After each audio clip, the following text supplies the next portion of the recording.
As of 2014, Russia had 19 key military and security agreements in Africa. And now Cameroon, of course, is no stranger to Russian military alliances. They started that since in 2015.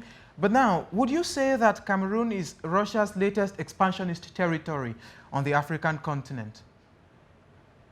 Yes, I mean, what we're seeing is that Russia is pickpocketing, countries like France and the West, in Africa. I mean, they're very.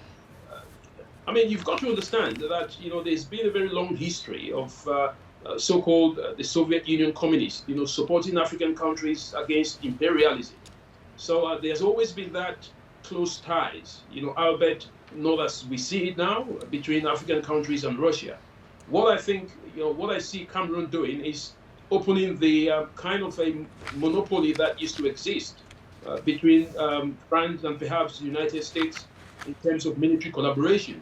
So they're keeping their options open, and they're making sure that there is competition in terms of alliances. And this is why they're signing this bilateral agreement with Russia, because it then puts countries like France and the United States in a very difficult position, because of course they know that Cameroon has the choices. But again, one must be very clear.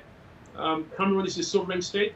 It can sign any bilateral agreement with any country that it so wishes, and for any terms and conditions, as long as both countries respect those terms and conditions.